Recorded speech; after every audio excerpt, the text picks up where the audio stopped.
Good afternoon, and thank you all for coming today. The Geography and Sustainability Department is truly honored to host the visit of Dr. Paul Kirshen to the 45th Annual Darwin Festival of Salem State. Pretty amazing. Dr. Kirshen is a research professor in the School for the Environment at UMass Boston. He received his Bachelor of Science degree in engineering from Brown University, and then his master's and doctorate in civil engineering from MIT. He's also research director of the Stone Living Lab in Boston, which we're going to probably hear about today a bit. Dr. Kirshen was a lead author of the 5th assessment report of the IPCC, and he was writing regarding the water resources of North America and climate change. And he was also one of the lead authors of the 2014 National Climate Assessment, and for that one he was writing regarding climate impacts in the coastal zone. The Geography and Sustainability Department at Salem State has been hosting an invited speaker at the Darwin Festival since February of 2002, and we are very pleased to have Dr. Kirshen with us today to continue this tradition. We also thank the Charles Albert Reed Trust for sponsoring our invited speakers over the past 20 years, and we always thank the Biology Department and the Darwin Festival Planning Committee for giving us this opportunity every year, the hardworking Darwin Festival Planning Committee. For the students, many problems that the world faces benefit from an integrated and interdisciplinary approach. Dr. Kirshen's research interests intersect a number of interdisciplinary fields that would include climate change science, climate change resiliency and adaptation planning, coastal planning, coastal ecology, water resources engineering, and all being brought together to study how we can use natural systems to mitigate climate change and to incorporate resiliency into city planning. Today, Dr. Kirshen is going to describe how natural climate approaches can be applied to the city of Boston as it faces the combined threats of sea level rise and coastal flooding. Again, we are so thrilled that Dr. Kirshen is with us today to speak on the topic that you see there. We hope to have a nice Q&A after his talk. So welcome, Dr. Paul Kirshen. So welcome to have you. Well, thank you very much. It's an honor to be here speaking at the Darwin Festival. From my reading about Darwin and some of the work he did, it always struck me he was driven by data and his observations, and I like to think that that guides my work too. And so I'm going to talk a little bit about how the city of Boston is thinking about managing its present increased coastal flooding. Before I do that, though, I just want to talk a little bit about climate change in general. So you've probably heard this, but exceeding 1.5 degrees Celsius above pre-industrial temperature is globally recognized as a real problematic threshold for managing human, environmental, and built systems. So we want to keep below this 1.5 degrees Celsius increase. Unfortunately, for the 12 months starting in this January, the average temperature of the globe exceeded 1.5. It was 1.52. So we're over that threshold. Now this is partly because of El Nino phenomena, but still we're getting very close to it. So it's a major area of concern. And this slide here just shows that over here on my right, you see these things called scenarios. These are various scenarios of greenhouse gas emissions. How much greenhouse gases humans put into the atmosphere. And then going across, you see near term, midterm, and long term, what the estimate of the resulting temperature might be of the emission scenario. And so you see like 1.9 emission scenario in the upper left means we hit net zero emission by 2050. Then after that, we actually start taking greenhouse gases out of the atmosphere. So that's the most optimistic one. So if we do get on that one, by end of the century, we might be at 1.4, below the 1.5 target. But the one we're on right now is probably 4.5 or 7.0, and you can see, with these increasing emissions, we're going to blow right by 1.5. We get a 2.7, 3.6 by end of the century, well beyond the 1.5 threshold. So we're entering very dangerous territory. That's why when I always talk about climate change, I always start off by saying the most important activity we should be doing is controlling our greenhouse gas emissions, because we need to keep below this 1.5.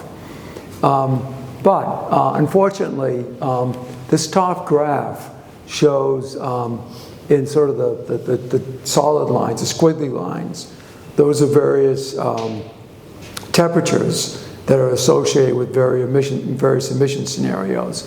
The lower line, sort of the dark blue one, is for this scenario called 2.6, which means we get to net zero by 2070. So you can see that that graph goes out to, what, 2,500?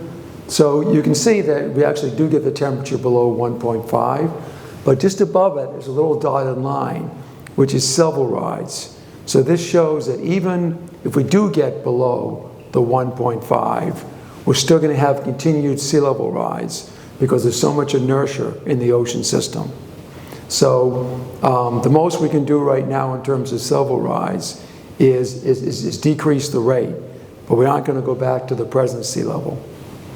And so the other thing I want to point out is obviously is a link between climate change and sustainability.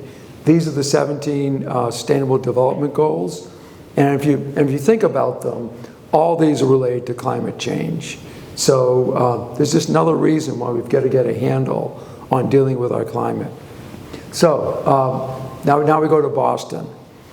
So on the left, my left, essentially the extent of the colors shows the range of a 100-year flood if it struck Boston today. And so in January and March of 2018, you may recall we had two major storms here. Each of them were roughly 100-year floods. So you just see essentially flooding along the fringe. But the other graph on the other map on the right shows the flooding that would occur with around 5 feet of sea level rise, which is very possible by the end of the century. And you see, large parts of Metro Boston, large parts of Boston, Cambridge, East Boston flooded. And it's particularly the case in Boston because so much of Boston is built on fill. So we have a real problem here in Boston near the end of the century as we do something to manage our future flooding. And these just show some images from 2018. So this is real-time flooding. And we could have, if we had 3 feet of sea level rise, which is very probable by the end of the century, the average annual damage to buildings in Boston could be around $1.4 billion. So that's just the average. Okay, so some storms would be more, some storms would be less. But the average annual damage would be $1.4 billion. And that's just to buildings and contents. It doesn't talk about more indirect consequences. It doesn't also talk about damages to the T and the tunnels. So it's a serious problem. And so in 2015, the city of Boston released this report it's a broad-scale assessment of the vulnerability of the city of Boston to all sorts of climate threats. But in terms of dealing with coastal flooding, they produced this image. And you can see way over here on the right, it says potential harbor barrier. And so one idea was, if you look at the city of Boston here, was to build a large barrier in the water, essentially from Winthrop across to Hull. And the idea being that would have two large gates in it, which would be open all the time for shipping, unless there was a major storm. But then if a storm came, like the one we had yesterday, or we're going to have yesterday, they would close the gates and it would protect the harbor from flooding. So one idea was let's just build this massive wall across the harbor.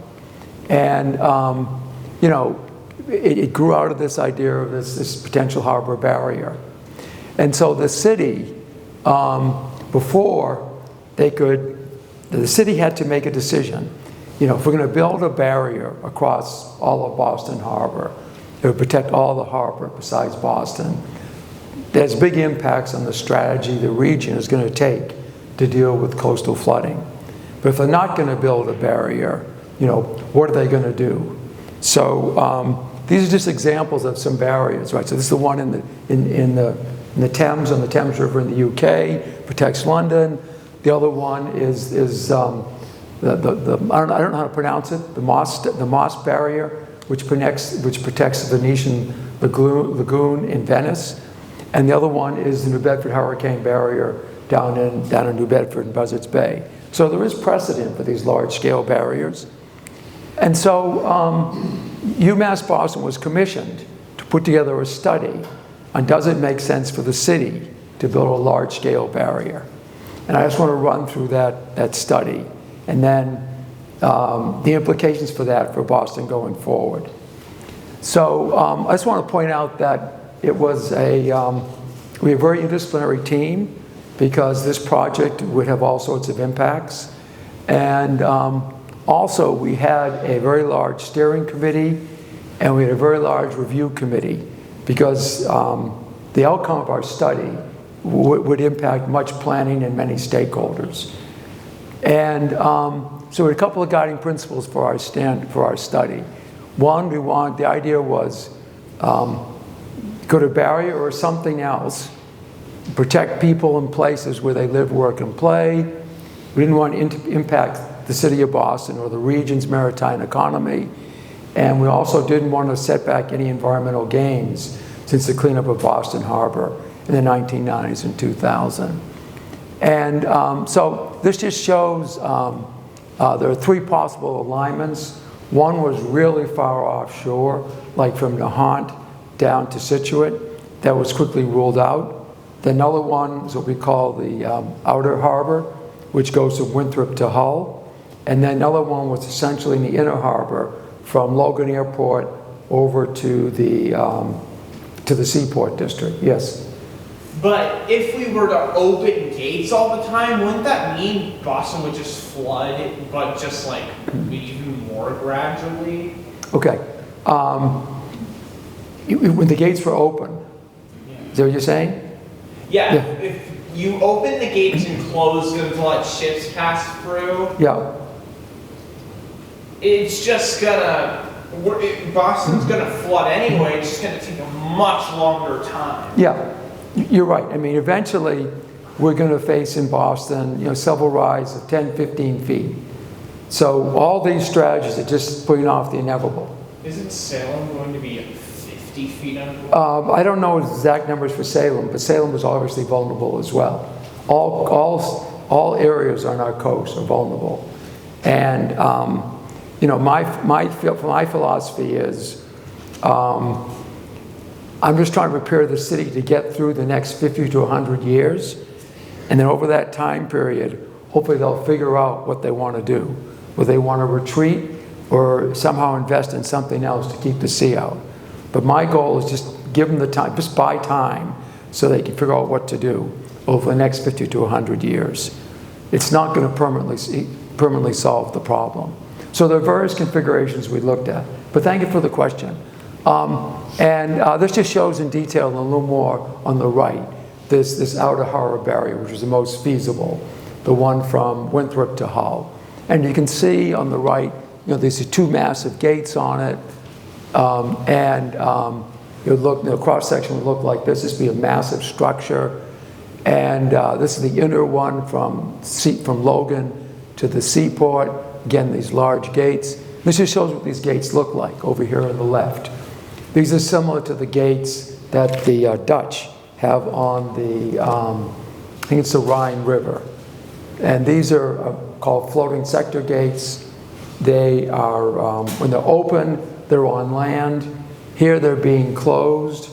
And then they close them, they fill them up with water, they sink, they keep the water out, After the event, they pump the air out and they swing back on land. So they're massive engineering structures.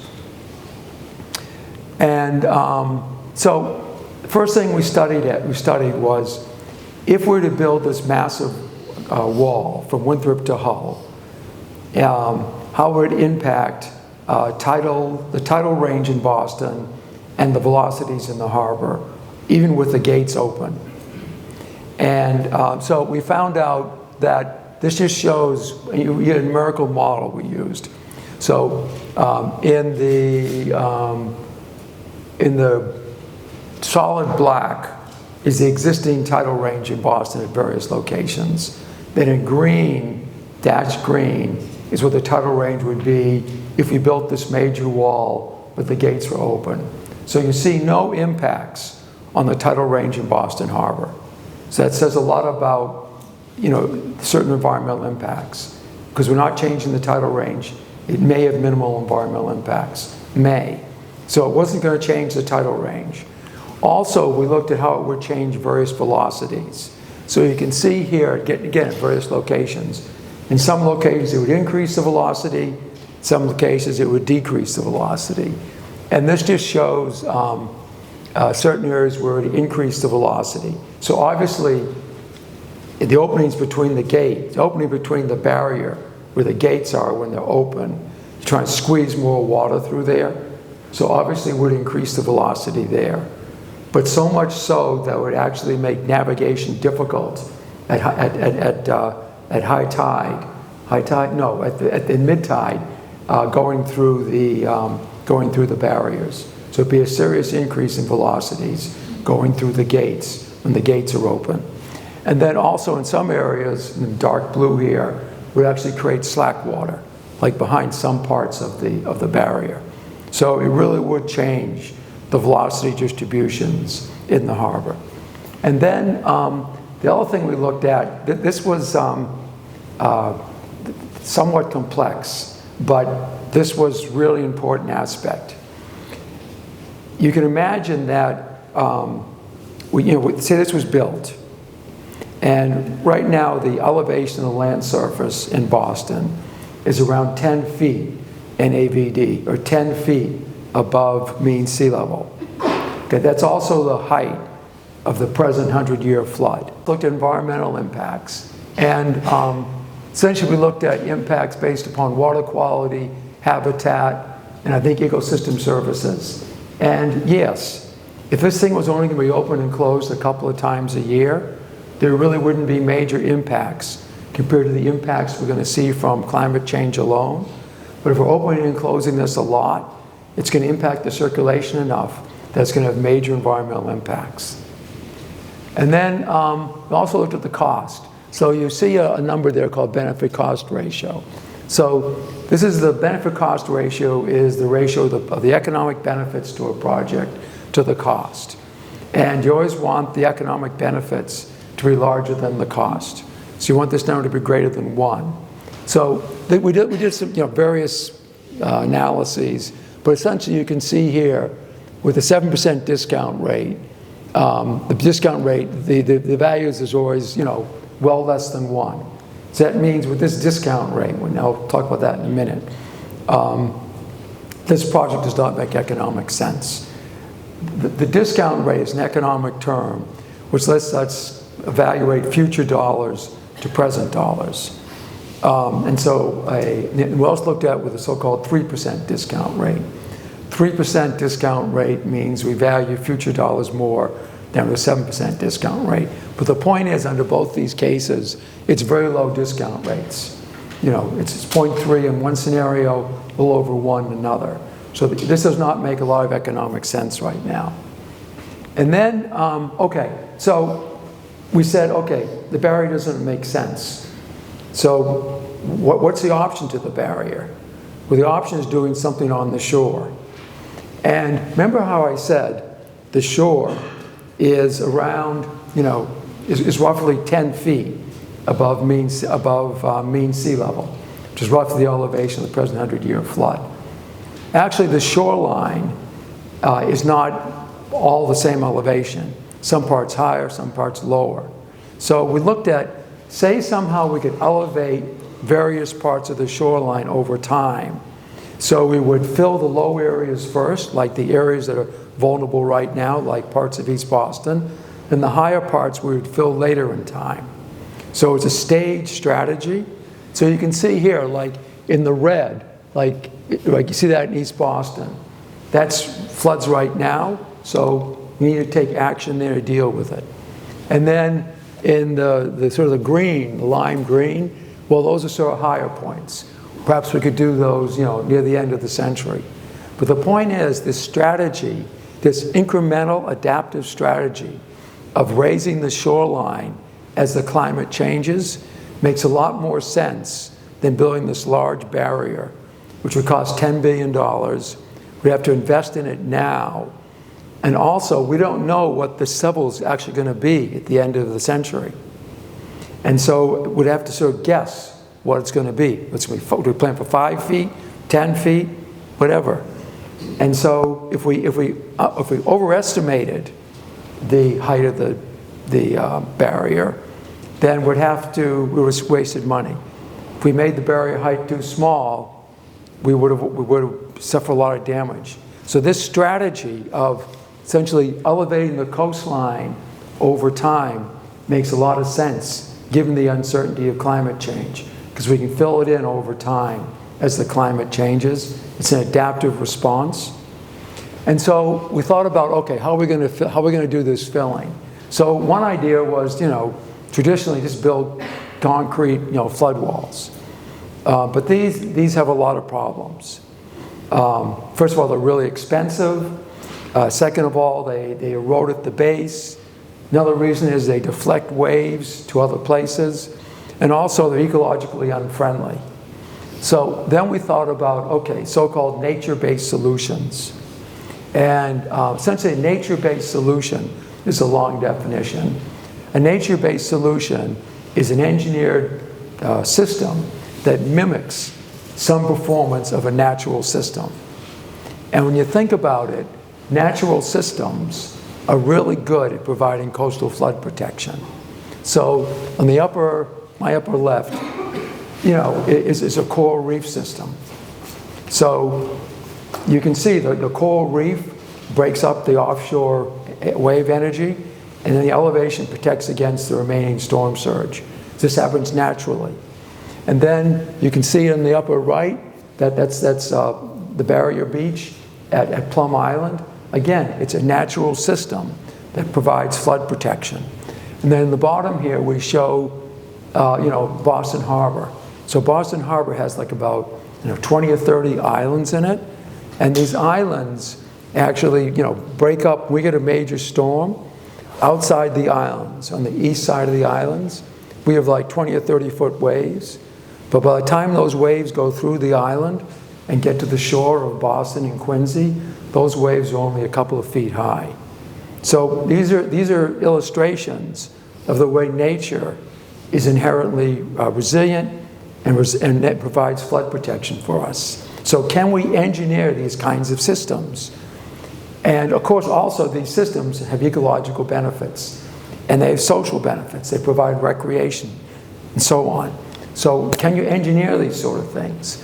And so this just shows also the advantage of the way some of these natural systems work. So this is from Sandy, New York City, on just outside the city, I think sort of east of Brooklyn.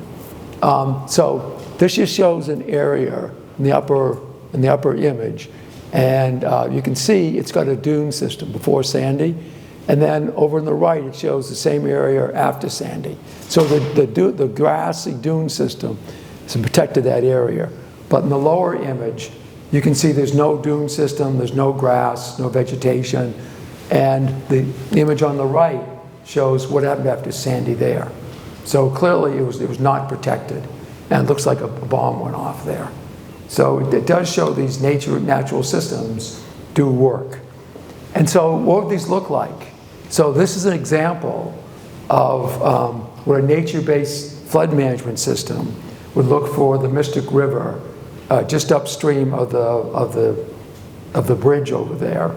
And this is on the ocean. I mean, it's tidal. and it's impacted by storm surges and waves. So, and for those of you that know Boston, the Schrafft's building is just over to the right. So you see here that's an elevated, this is a design, okay, this doesn't exist. But the system is elevated.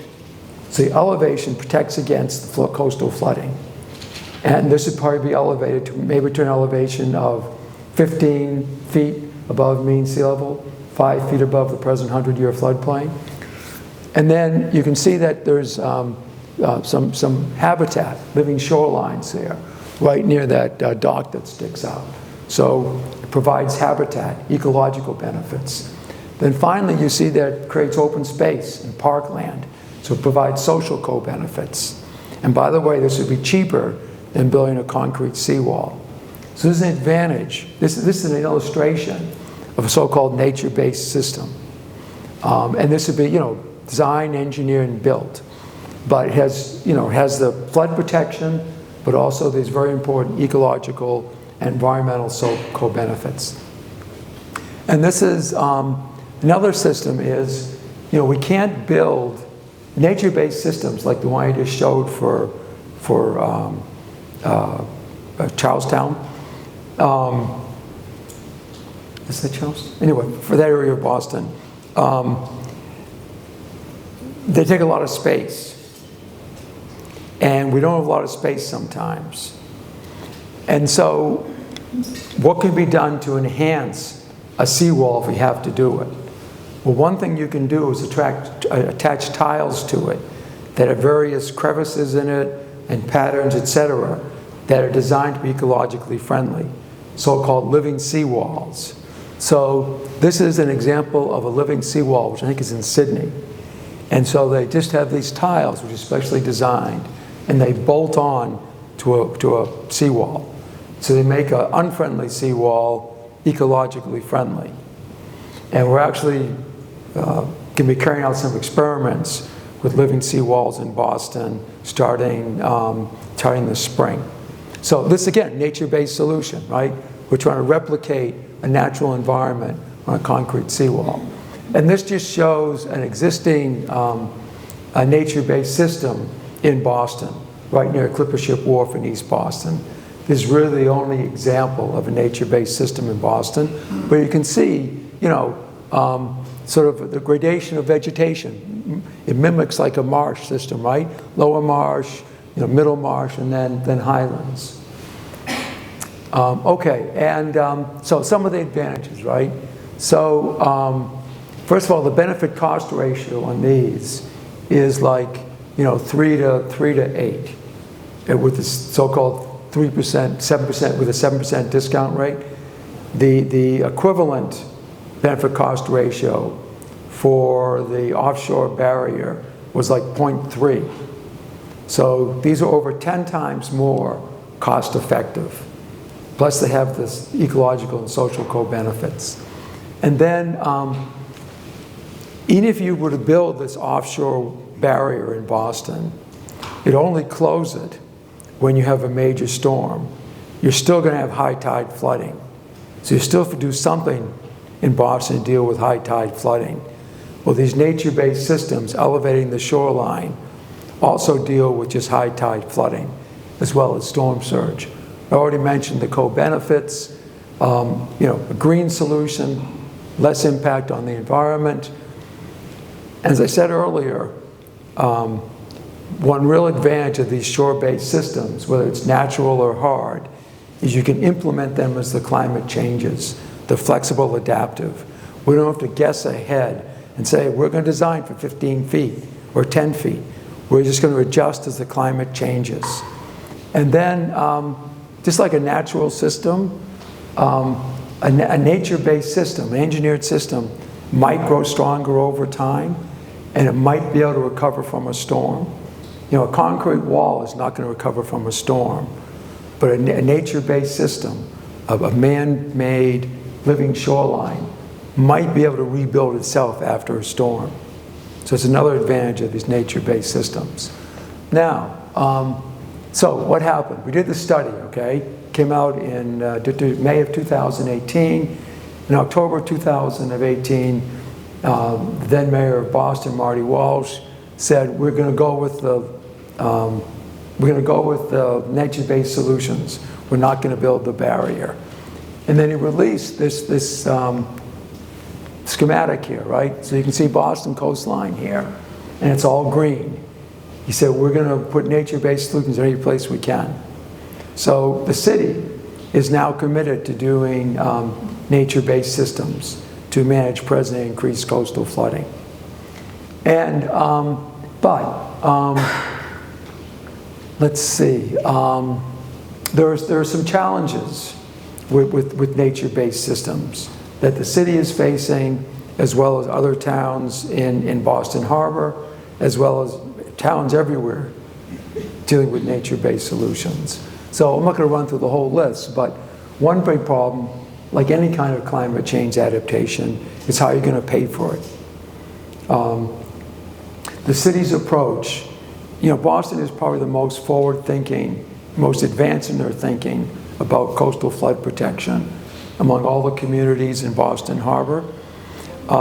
They are thinking about putting together, public-private partnerships to pay for coastal flood protection. So the city's going to pay something, the state's going to pay something, the feds are going to pay something, but the MBTA is going to pay something, DOT is going to pay something, but also landowners are going to pay something, developers are going to pay something, and so on and so forth. It's going to everyone's going to have to get together to fund this because it's going to be expensive. And then they're worried about maintenance is a big issue with a nature-based system. Another problem is the permitting. In Massachusetts, it's very difficult to permit anything that's going to be built below the high tide mark, based upon environmental rules from the 1970s. And these rules made sense back then because they were trying to control developers from filling in the coastal zone. But now we're trying to fill in some parts of the coastal zone below the high tide mark with these nature-based solutions. So the huge permitting challenges.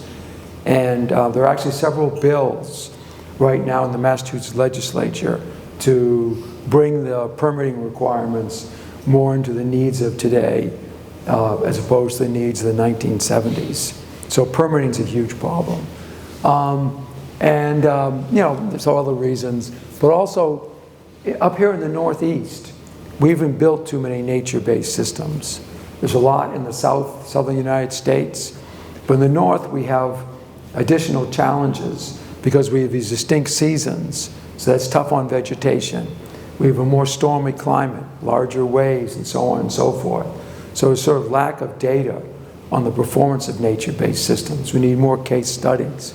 But it's sort of a catch-22. We can't get the permits to do a case study because of the permitting problem.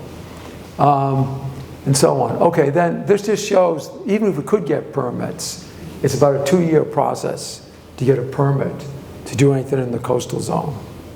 And so this is another barrier. Even if we could get the permits, it's a very time-consuming, long process to go through all the steps, about 2 years. And then there's some research questions, biophysical research questions. We don't know a lot about the performance of nature-based systems. And again, I'm not going to go through the whole list, but one thing is when we do design of a nature-based system, we want to use a computer model to simulate how well it performs. Like for that system in Charlestown on the Mystic River, like what should the slope be? What should the vegetation be? And so on and so forth. So there's a coefficient we call the roughness coefficients, which measures the rate, so it measures sort of the friction that occurs when water moves over a surface. Well, we don't know what those are for a lot of nature-based systems. So it's very difficult to do really good design. And that's just one of the design parameters. We don't know, how can we put, what sort of vegetation should we use so we can adjust the level rise? What's the role of these nature-based systems in carbon storage? Seasonality impacts, and so on and so forth. So a lot of biophysical questions we need to address before we start implementing nature-based solutions. I was looking at that clock. That clock's wrong. Okay, so I'm going to wrap up in a couple of minutes. And then there's also equity issues. So there's some concern that if you make something, if you like take a community like East Boston, if you make it greener and more resilient, you're going to create even more gentrification than there is there already. So how can we implement nature-based solutions in a way that doesn't create more gentrification? And so some of the work we've done in East Boston is this. So this is an area in East Boston. For those that know East Boston, this is right near Liberty Plaza where the supermarket is, which floods today. This was what it looks like right now. So we were talking to some residents, and they said, look, yeah, we want green infrastructure to protect us, but we also want affordable housing. So they said, if you're going to make the area greener, you know, build affordable housing for us right there, make it part of the project. So this would let the residents, you know, stay where they are right now. And so I'm going to skip this in the interest of time. I'm just going to close a little bit by saying that, you know, Dr. Hayes mentioned this thing called the Stone Living Lab. And this is a research center, it's a research partnership to look at the performance of nature-based systems in Boston Harbor and beyond. And we're looking at not only the biophysical performance, but also the socio-economic performance. And it's pretty unique. It's a partnership of UMass, an NGO called Boston Harbor Now, the National Park Service, and the City of Boston and the state. And we're actually carrying out a whole lot of small-scale experiments on of existing systems that are somewhat similar to nature-based systems, so we can understand their performance. And then eventually, we hopefully get the permits to actually build a large-scale nature-based system and carefully monitor its performance. And then also, we're actually carrying out social economic research as well, some of which has been done by Salem State here. So I just want to conclude by saying that, yeah, so the outcome of our study and what the city is doing right now is they are using nature-based systems, at least till the end of the century. Then they might reevaluate whether they want to build a large-scale barrier or not. But by then they would have, you know, will have a better sense of what's happening with sea level rise and climate change, and hopefully they can make a good decision. But there are research needs that need to be met before we can really go deep into using nature-based systems. So I want to thank you very much, and I look for any questions or comments, and thank you.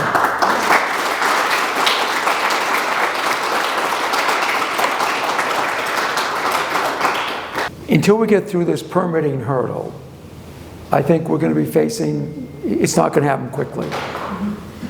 But as I said earlier, there are 3 bills in the legislature right now, in the Massachusetts legislature, which are going to, you know, hopefully improve the permitting process. And you know, will they get through or not? I don't know. But there's a lot of interest from the, you know, governor on down to, you know, to improve the permitting process. And then the other question is the financing. And as I said earlier, these nature-based systems are cheaper than seawalls, and they're obviously cheaper than a huge offshore barrier. So I think the communities are going to find, you know, some way to address the financing issue. Now, what the City of Boston is doing is they've just had the Army Corps of Engineers start a planning study. And the outcome of that study is going to be recommendations for coastal resiliency. And if the city goes ahead and wants to go ahead with some of the recommendations from the Corps, the federal government will pay a large portion of the resiliency costs. So the city's plans right now are a little bit stalled because they're going to wait for the outcome of this Corps study before they take any major, make any major investments. So the city is And also, the city is going to do some traditional sort of hard structures in really critical places right now because they need to get done.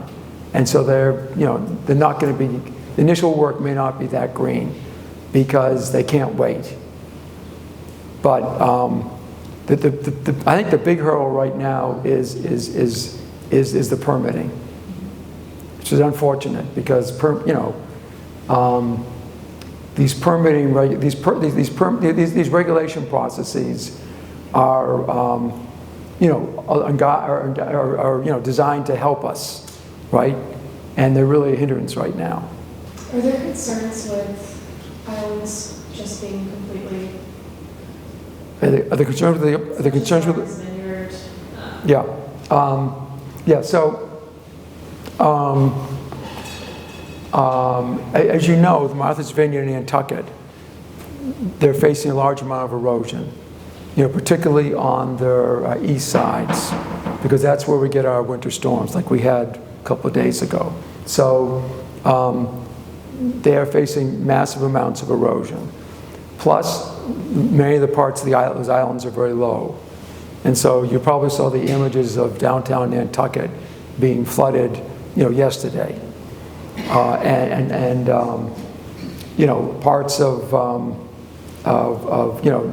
the vineyard also regularly flood. I remember when I first started working on this topic, in the 1990s, I got a call from the then president of the Martha's Vineyard Hospital, wanted to know how high they should build the new hospital. And and they did elevate it. If you go to Martha's Vineyard and you're in Vineyard Haven, you look across like towards Oak Bluffs, you see the hospital, and it's elevated like, well above the 100-year floodplain. And then the other islands we care about, at least I care about, is the Boston Harbor Islands. And, those are actually, they have some high parts. And so they're going to be around at least for a while. But those islands are really important for protecting Boston shoreline from coastal flooding because they absorb a lot of wave energy. So we've got to do everything we can to maintain those islands. Plus the islands have important, cultural resources, both for the Native Americans, of course, and then also for, us that came after them. are there any places to, not places, are there any to protect the barrier islands that surround Newburyport and the Cape and all that stuff, because those are going to get washed away as the storms. So is there any green nature bases to protect those islands at all? Yeah. So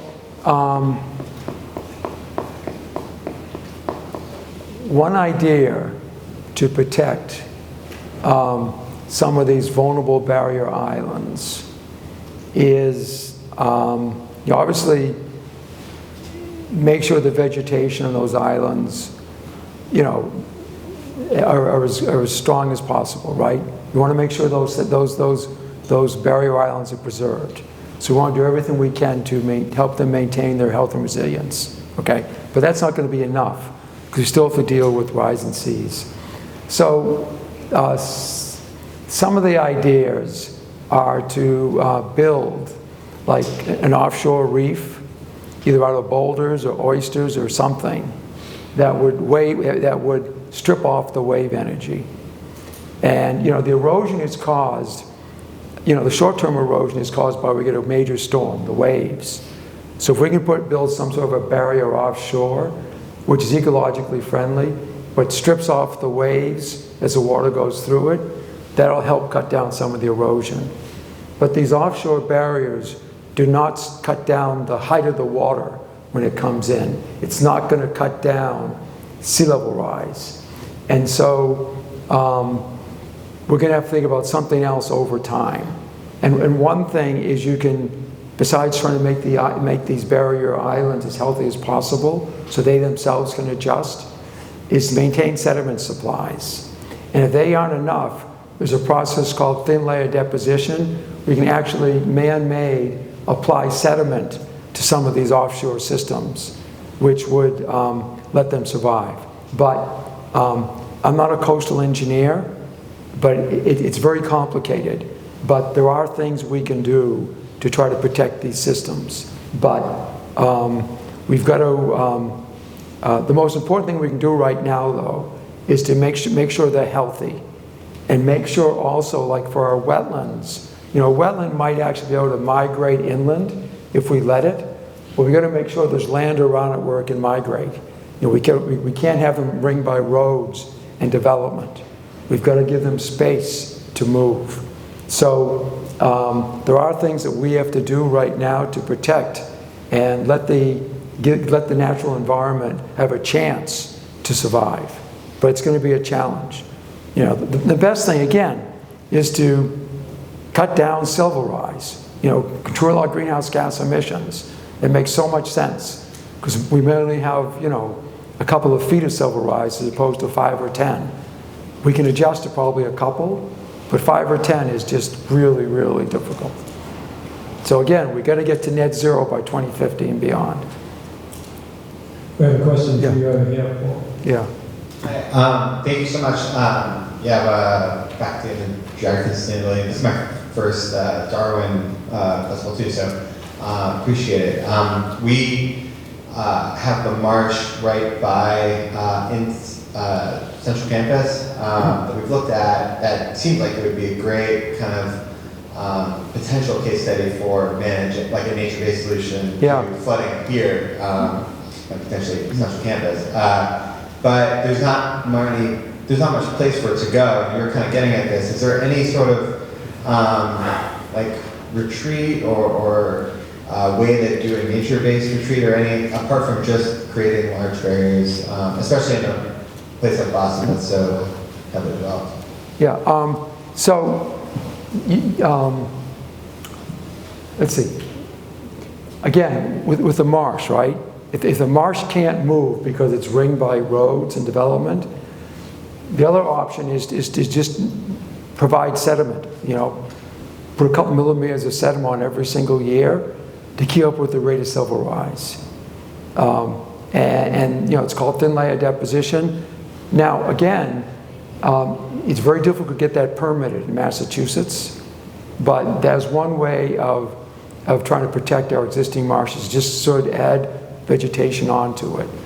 And also, if there is an existing sediment supply source for it, again, make sure that's maintained. And then also, again, I'm not a coastal biologist. I think you want to think about what sort of plants should be there that they can deal with the changed climate. So, you might think about what can we do to make that marsh more healthy and deal with the changed climate. And the other thing is you might also think about monitoring the elevation of the marsh. There's a whole, my colleague Dave Burdick at UNH, he monitors the height of all these marshes around UNH. So there's technology for doing that. And so I think you want to just keep track of what's going on there. Yeah. Hi, yeah, I just had a question. I know You probably have some answers too, so that's good. So don't hesitate to speak up.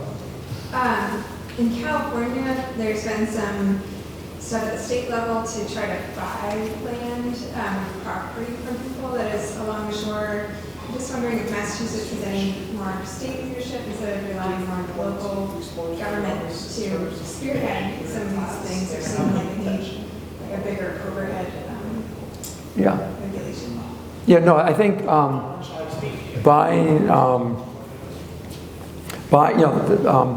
there's this whole concept called managed retreat, which is essentially recognizing that we cannot protect everything. And in some areas, we're going to actually have to let the sea take over now. And so maybe the idea is you purchase those properties that flood all the time now because it's cheaper in the long run instead of having to rebuild and having the state help people rebuild. Just buy the property now and then let the sea take over that area, manage retreat. And some towns like Hull and Situate, are actively talking about that. I think the city of Boston still doesn't want to use that term, but I think eventually they're going to have to start thinking about that. But, you know, there's this whole philosophy, which is very justifiable, sort of living with the sea, living with the water, because, you know, in the end, nature always wins. And so it's really important to take, you know, a holistic, systematic approach to these problems. And that's why interdisciplinary work is so important, because these problems require skills from every single discipline. You have a question here? Yeah. How sort of like viable is this solution? Is this something that's just sort of like putting a Band-Aid on something that needs stitches? Or is this something that's like, okay, we're setting down a ground lay or something that's going to work in the future? Yeah. This is a tough question. I think Boston's only thinking ahead to around 2100. And they're planning for 2100. And after 2100, they're going to have to do something else. They don't know what they're going to do, but, you know, I think their thinking is somewhat similar to mine. Let's see if we can protect, you know, up to 2070 or 2100. And between then and now, we'll figure out more of a long-term solution. Because maybe we will have arrested the rate of sea level rise, and maybe something else will be different. So we're buying time. It's not quite a bandage, but it's like long-term triage. To, you know, give us some ice, you know, give us time, decades, half a century to figure out what to really do. Hi, Ian Mulcair, political science, so we're getting all the different social sciences in the house. Yeah. So you've kind of traced a lot of the problems in terms of bureaucracy and trying to get these things done. But you did mention public-private partnerships, and I wonder if you could explain that a little bit more, because I don't know how private interests would actually be able to do something like this in a way that's sustainable for the public. Okay. And my concern specifically is that if it's being done through the private, then it becomes exclusive, isn't equitable, and, you know, there's this profit margin that's there, which is part of the reason that we're in this situation to begin with. Yeah. No, I agree.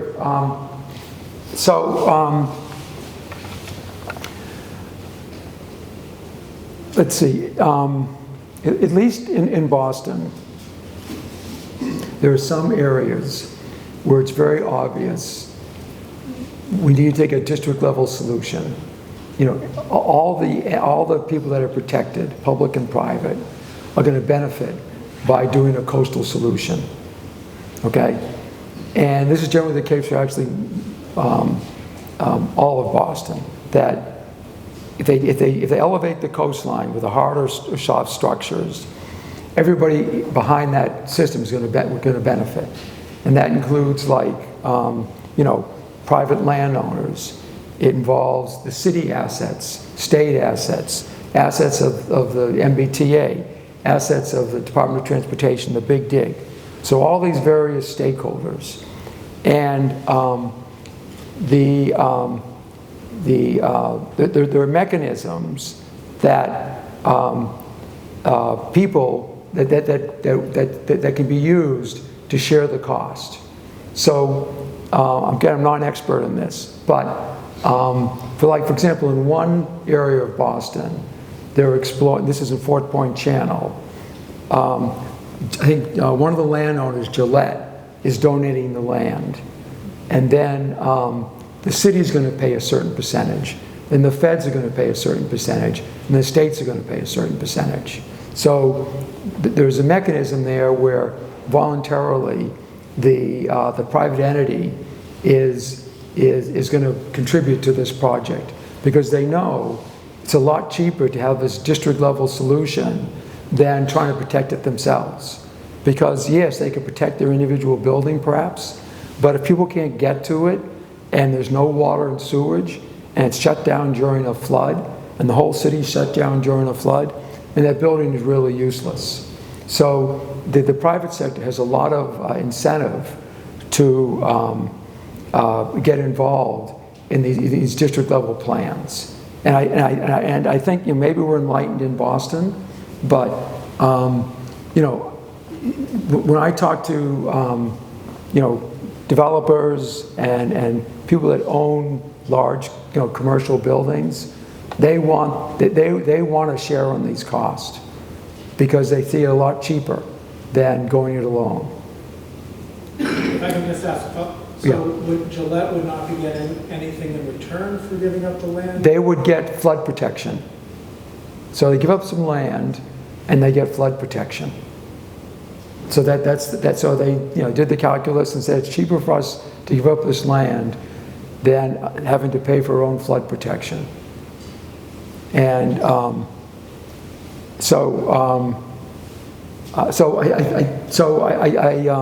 I'm fairly confident we're going to have these public-private partnerships. And also, I'm personally optimistic. I also think, like, you know, the MBTA has got a lot of financial problems, but eventually it's going to get straightened out, and they have revenue streams. DOT's got revenue streams. And so I think with these revenue streams, they're going to be able to work with the city and the state to finance the adaptation that's necessary in Metro Boston. Probably got time for one more question, and I know Kat up front has a follow-up. But before I ask Kat for that final question, Lara Gallagher, the co-chair of the Earth Days Festival, which remember is in April, asked me to mention that during that festival in April, we will be showing Inundation District. Oh, yeah. Which I guess is about sea level rise. Yeah. Seaport. Yeah. Oh, okay. But That's supposed to be a good film. And the director's going to come here. Oh, with David Abel. Speak Yeah. as well. That's April 12th. Is that what it is? Yeah, Friday, April 12th. and then what's your email? Thank you. One last follow-up question. I'm sure it's something we can research on our own, but as common people, you know, every day we're growing up into this. What can we do to help? What Yeah. can we do in terms of the greenhouse gas emissions? Okay, so a couple of answers. One is, obviously in your lifestyle, you want to minimize your carbon footprint. So all sorts of ways of doing that, right? One is a vegetarian diet. One is, you know, what kind of car you drive, where you live, where you keep your thermostat at in the summer and winter, how much you travel, you know, where you get your clothes made. You know, they're all things we can do to limit our carbon footprint. And so we should all be thinking about that. The other thing is how you vote, okay? You know, we live in a democracy, we live in a democracy, and it's really important that we get the right people in the right position that are going to make the right decisions. And so voting is really important if you believe in this issue. And the other thing is, you know, talk to people. You know, talk to your peers, talk to your, you know, siblings, talk to your parents about this problem, because, like, we're entering, as I said earlier, we're entering dangerous territory. We're, you know, sometime, in, pretty much no matter what we do, in 2030, we're going to exceed this threshold of 1.5 degrees Celsius increase in global temperature above pre-industrial. And there's plenty of literature about how bad that is. And so, if we do get, but you know, so no matter what we do, and if we get to zero emissions today, we're still going to hit 1.5 in 2030 or so. But if we do get to net zero really quickly, we're going to get to start going down after, you know, later in the century. So it's really important we get to this net zero. And we really got to keep pushing on that. And that also has to be done globally, right? And the other thing is, you know, the expression from the 60s, right? You know, think global, act local. And it's so relevant to today. So thank you. well, great. Thank you very much, Paul. Thank you.